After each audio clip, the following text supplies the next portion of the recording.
Hello students, welcome to my channel vision Guru. So ఇవాళ మనం 7th క్లాస్లోని second lesson explanation అనేది చూడబోతున్నాము. So మన లెసన్ నేమ్ వచ్చేసి సచ్చా దోస్త్. క్యా హై సచ్చా దోస్త్? సచ్చా దోస్త్ అంటే ఏంటి? దోస్త్ అంటే ఫ్రెండ్. సచ్చా దోస్త్ అంటే ఏంటి? ఏ ట్రూ ఫ్రెండ్. సో ప్రతి ఒక్కరి లైఫ్లో కూడా మనకి బెస్ట్ ఫ్రెండ్ అనేవాళ్ళు ఎవరో ఒకరు ఉంటారు. సో ట్రూ ఫ్రెండ్ అనమాట. మనకి ఎలాంటి సిచ్యువేషన్ అయినా సరే వాళ్ళు మనతో ఉంటారు. అంటే మనకేదో ప్రాబ్లం వచ్చిందని వదిలేసి వెళ్ళిపోవడం, లేకపోతే మన దగ్గర నుంచి ఏదైనా ఆశించి రావడం, ఇలా కాకుండా ఎలాంటి పరిస్థితుల్లో అయినా సరే మన వెంట ఉండే వాళ్ళే మన ట్రూ ఫ్రెండ్స్. సో అలాంటి ఒక ట్రూ ఫ్రెండ్షిప్ గురించి మనం ఇవాళ తెలుసుకోబోతున్నాము. సో మన లెసన్ నేమ్ సచ్చా దోస్త్ అని చెప్పాను కదా. సో ఇక్కడ చూడండి, మనకి ఇక్కడ ఒక పిక్చర్ ఇచ్చున్నాడు. సో పిక్చర్లో చూసినట్లయితే మనకి ఒక పెద్ద చెట్టు కనిపిస్తూ ఉంది. సో ఆ చెట్టుని రకరకాలుగా యూజ్ చేస్తున్నారు ఇక్కడ. అంటే ఆ చెట్టుకున్నటువంటి ఆ కాయల్ని పిల్లలు తీసుకుంటున్నారు, తింటున్నారు. సో ఆ చెట్టుకి ఉయ్యాల వేసుకొని ఊగుతున్నారు. అదే చెట్టు పైన ఒక పక్షి తన పిల్లల్ని అంటే గూడులాగా అక్కడ నిర్మించుకుంది. ఇంకా ఆ చెట్టు నీడలో ఒక అబ్బాయి రెస్ట్ తీసుకుంటున్నాడు. ఆ చెట్టు ఆకుల్ని కొన్ని జంతువులు కూడా తింటున్నాయి, ఇక్కడ ఆవు, కుందేలు ఇలాగా. సో ఒక అబ్బాయి దాన్ని కౌగిలించుకొని ఆడుకుంటున్నాడు. సో ఇలా రకరకాలుగా, అంటే ఒక చెట్టు ఎన్ని విధాలుగా ఉపయోగపడగలదో అన్ని విధాలుగా కూడా ఉపయోగించుకుంటున్నారనమాట ఇక్కడ మనకి. సో అందుకే అంటారు చెట్లని నాటండి, కట్ చేయొద్దు అని. ఎందుకంటారంటే ఎందుకంటే అవి మనకి అన్ని విధాలా ఉపయోగపడతాయి. సో వాటి స్వార్థం గురించి ఆలోచించకుండా మన కోసం ఆలోచించి తన దగ్గర ఉన్న ప్రతి ఒక్కదాన్ని మనకి ఇచ్చేస్తుంది చెట్టు అనేది. ఇక్కడ చూసినట్లయితే 3 క్వశ్చన్స్ అడిగారు మనల్ని. ఫస్ట్ క్వశ్చన్ చూడండి, చిత్రమే క్యా క్యా దిఖాయి దే రహే హై? ఈ పిక్చర్లో మీకు ఏమేం కనిపిస్తున్నాయి? సెకండ్ క్వశ్చన్, పేడ్ కే బారే మే కుచ్ వాక్య బోలో. సో చెట్టు గురించి మీకు తెలిసినటువంటి కొన్ని సెంటెన్సెస్ని చెప్పండి. థర్డ్ క్వశ్చన్, వే ఆపస్ మే క్యా బాతే కర్ రహే హోంగే? సో అక్కడ ఉన్నటువంటి వాళ్ళంతా కూడా ఒకరితో ఒకరు ఏం మాట్లాడుకుంటూ ఉండొచ్చు. మీ ఊహాకల్పన అనమాట. సో మీరు ఊహించి చెప్పాలి. ఈ అబ్బాయి ఏం చెప్తుండొచ్చు, దానికి తన ఫ్రెండ్ పక్కన ఉన్న అబ్బాయి ఇంకేం చెప్పుండొచ్చు, ఈ విధంగా అనమాట. సో లెసన్లోకి వెళ్ళిపోయినట్లయితే ఇక్కడ మనం చూడండి. సో ఇదొక స్టోరీ అనమాట. एक पेड़ था, उसका एक दोस्त था, उसका नाम अमर था. दोनों आपस में बहुत प्यार करते थे. हर रोज अमर पेड़ के पास जाता था, उसके फल खाता था, उसके पत्ते इकट्ठा करता था, इन पत्तों की माला बनाता था, पेड़ के तने पर चढ़ता था, उसकी शाखाओं से झूलता था.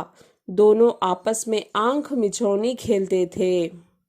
जब वह थक जाता तो पेड़ की छाया में सो जाता. इस तरह दोनों बहुत खुश थे. చూడండి, సచ్చా దోస్త్ అన్నాము, ట్రూ ఫ్రెండ్ అన్నాము, ట్రూ ఫ్రెండ్షిప్ అన్నాము. సో ఎవరి మధ్య ఉన్నటువంటి ఫ్రెండ్షిప్ గురించి ఇక్కడ మాట్లాడుతున్నారు అంటే, సో ఒక చెట్టు ఉండేదట. ఏక్ పేడ్ థా ఔర్ ఉస్కా ఏక్ దోస్త్ థా. సో ఇదే ఆ చెట్టు అనుకుందాం మనం. సో ఈ చెట్టుకి ఒక ఫ్రెండ్ ఉండేవాడు. ఎవరు ఆ ఫ్రెండ్ అంటే, ఆ ఫ్రెండ్ పేరు వచ్చేసి అమర్. ఇక్కడ ఒక బాయ్ పిక్చర్ ఇచ్చున్నాడు కదా, సో తనే అమర్. సో అమర్, ఆ చెట్టు ఇద్దరు కూడా చాలా మంచి స్నేహితులట, చాలా మంచి ఫ్రెండ్స్ అట. దోనో ఆపస్ మే బహుత్ ప్యార్ కర్తే థే. ఇద్దరికి ఒకరంటే ఒకరికి చాలా ఇష్టం, చాలా ప్రేమ. హర్ రోజ్ అమర్ పేడ్ కే పాస్ జాతా థా. ప్రతిరోజు అమర్ ఆ చెట్టు దగ్గరికి వెళ్ళేవాడు. ఇంకా ఫ్రెండ్ అంటే కలవడానికి ఖచ్చితంగా వెళ్తారు కదా. ఉస్కే ఫల్ ఖాతా థా. ఆ చెట్టుకున్న కాయలు తినేవాడు, పండ్లు తినేవాడు. ఉస్కే పత్తే ఇకట్టా కర్తా థా. ఆ చెట్టు ఆకులు ఉంటాయి కదా, సో వాటన్నిటిని కలెక్ట్ చేసుకునేవాడు. ఇకట్టా కర్నా మతలబ్ జమా కర్నా, కలెక్ట్ చేసుకోవడం. ఇన్ పత్తోంకి మాలా బనాతా థా. ఆ ఆకులతో ఏం చేసేవాడు? కలెక్ట్ చేసిన ఆకులను అన్నిటినీ దండలాగా కట్టేవాడు. పేడికే తనే పర్ చడతా థా. తన అంటే ఇది స్టెమ్, కాండం ఉంటుంది కదా అది. సో దాని మొదలు పైకి ఎక్కేవాడు. ఉస్కి శాఖాओं से झूलता था. శాఖాయే అంటే బ్రాంచెస్, కొమ్మలు. సో ఆ కొమ్మల్ని పట్టుకొని ఊగుతూ ఉండేవాడు. దోనో ఆపస్ మే ఆంఖ్ మిచౌని ఖేల్తే థే. ఆ చెట్టు అమర్ ఇద్దరు కలిసి హైడ్ అండ్ సీక్ కూడా, అంటే దాగుడు మూతలు కూడా ఆడేవాళ్ళు. ఆంఖ్ మిచౌని అంటే దాగుడు మూతలు ఆట కూడా ఆడేవారు. జబ్ వహ్ థక్ జాతా తో పేడ్ కి ఛాయా మే సో జాతా. సో ఆడి ఆడి బాగా అలసిపోయిన అమర్ ఎప్పుడైనా ఏం చేసేవాడు, అలసిపోయిన తర్వాత ఆ చెట్టు నీడలోనే రెస్ట్ తీసుకునేవాడు, నిద్రపోయేవాడు. ఇస్ తరహ దోనో బహుత్ ఖుష్ థే. ఈ విధంగా అమర్ ఆ చెట్టు కూడా ఇద్దరు చాలా సంతోషంగా ఉండేవారు. సమయ్ బీత్తా గయా, అమర్ బడా హో గయా. సో అలా అలా కాలం గడుస్తూ ఉన్న కొద్దీ అమర్ కాస్త పెద్దయ్యాడు. వహ నౌకరీ కి తలాష్ మే షహర్ జానా చాహతా థా. సో పెద్ద అయిన తర్వాత ఏంటి, ఇంకా చదువు అయిపోయిన తర్వాత ఏం చేస్తారు, ప్రతి ఒక్కరు కూడా ఉద్యోగం చేయాలి. సో ఈ విలేజ్ నుంచి ఉద్యోగానికి సిటీకి వెళ్ళాలి అని అనుకున్నాడు. ఎవరు, అమర్. అమర్ ఏం చేశాడు, ఉద్యోగం కోసం షహర్ అంటే సిటీ అనమాట, సిటీకి వెళ్ళాలి అని నిర్ణయించుకున్నాడు. ఉస్కే గాంవ్ और शहर के बीच में नदी थी. సో వీళ్ళ ఊరికి ఆ సిటీకి వెళ్ళడానికి మధ్యలో ఒక నది, రివర్ ఉండేది. సో ఆ రివర్ని క్రాస్ చేసుకొని వీళ్ళు సిటీకి వెళ్ళాలి. ఉస్నే సోచా నదీ కో कैसे పార్ కరూ. అమర్ ఆలోచిస్తూ ఉండిపోయాడు. అరే, మధ్యలో ఈ నది నాకు అడ్డంగా ఉంది కదా, దీన్ని నేను ఎలా దాటుకొని వెళ్ళాలి. सोचते हुए पेड़ के पास गया, पेड़ को अपनी समस्या बताई. पेड़ ने कहा, मेरी शाखाएं काटो, नाव बना लो.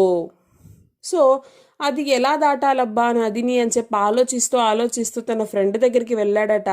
వెళ్ళి ఆ ఫ్రెండ్కి తన సమస్యని వివరించాడు, ఆ చెట్టుకి తన సమస్యని వివరించాడు అమర్. సో వెంటనే ఆ చెట్టు ఏం చేసింది, అయ్యో నా ఫ్రెండ్ కష్టంలో ఉన్నాడు, తనకి ప్రాబ్లం వచ్చింది కదా అని చెప్పేసి ఏమనింది, మేరీ శాఖాయే కాటో నావ్ బనాలో. శాఖాయే అంటే బ్రాంచెస్, నా బ్రాంచెస్ని కట్ చేసుకో అమర్, వాటితో నువ్వు ఒక బోట్ తయారు చేసుకో. నావ్ అంటే ఇక్కడ పడవ, సో పడవని తయారు చేసుకో. అమర్ని వైసాహీ కియా. సో వెంటనే అమర్ ఏం చేశాడు, తన ఫ్రెండ్ కొమ్మల్ని నరికేసి ఒక బోట్ని తయారు చేసుకున్నాడు. అమర్ షహర్ చలా గయా. సో ఏం చేశాడు, బోట్ని తయారు చేసుకొని సిటీకి వెళ్ళిపోయాడు. వహా ఖూబ్ పైసా కమాయా. అక్కడికి వెళ్ళిన తర్వాత బాగా డబ్బులు సంపాదించేశాడు. ఉద్యోగం దొరికింది, ఉద్యోగం చేస్తూ బాగా సంపాదించాడు, బాగా సెటిల్ అయ్యాడు. సో ఎంత సెటిల్ అయినా కూడా ఎప్పుడో ఒకసారి మళ్ళీ తిరిగి ఊరికి రావాలి కదా, గాంవ్ లౌటా. సో ఇప్పుడు ఊరికి తిరిగి రావాలి అనుకున్నాడు. గాంవ్ లౌట్నే కే కుచ్ దిన్ పెహలే ఉస్కే గాంవ్ మే తూఫాన్ ఆయా థా. సో ఊరికి రిటర్న్ రాబోయే ముందు, కొన్ని రోజుల ముందు ఏం జరిగింది, ఆ ఊర్లో పెద్ద తుఫాన్ వచ్చింది. అమర్ కా ఘర్ టూట్ గయా థా. సో అక్కడ ఉన్నటువంటి అమర్ వాళ్ళ ఇల్లు ఏమైంది, కూలిపోయింది. వహ పేడ్కే పాస్ పహుంచా. సో అది చూసిన అమర్ ఏం చేశాడు, వెంటనే తన ఫ్రెండ్ దగ్గరికి వెళ్ళాడు. వెళ్ళి తన సమస్యని మళ్ళీ చెప్పాడు చెట్టుతో, నా ఇల్లు ఇలా పడిపోయింది అని. పేడ్నే కహా, మేరా తనా కాట్ కర్ అప్నా ఘర్ బనాలో. అమర్నే వైసా హీ కియా. సో మళ్ళీ చెట్టు ఏం చెప్పింది, అయ్యో అమర్ నువ్వెందుకు టెన్షన్ అవుతున్నావు, నా స్టెమ్ని కట్ చేసుకో. బ్రాంచెస్ ఆల్రెడీ కట్ చేసేసుకున్నాడు, ఇప్పుడు స్టెమ్ ఉంది కదా, సో నా కాండాన్ని నువ్వు కట్ చేసుకో, కట్ చేసి వాటితో ఒక ఇల్లు నిర్మించుకో అని చెప్పాడు. సో చెప్పింది చెట్టు. చెప్పిన వెంటనే అమర్ అలాగే చేశాడు. బహుత్ సమయ బీత్ గయా, అబ్ అమర్ బూఢా హో గయా థా. సో అలా కొంతకాలం గడిచిపోయిన తర్వాత అమర్ ముసలివాడైపోయాడు. వహ సర్దీ మే కాంప్తే హుయే పేడ్కే పాస్ పహుంచా. సో చలిలో వణుకుతూ తన ఫ్రెండ్ దగ్గరకు వచ్చాడు అమర్. సో అది చూసి వెంటనే ఆ చెట్టు ఏమనింది, పేడ్నే కహా, మేరీ సూఖీ లకడియా జలాకర్ అప్నే సర్దీ భగాओ. అమర్నే వైసా హీ కియా.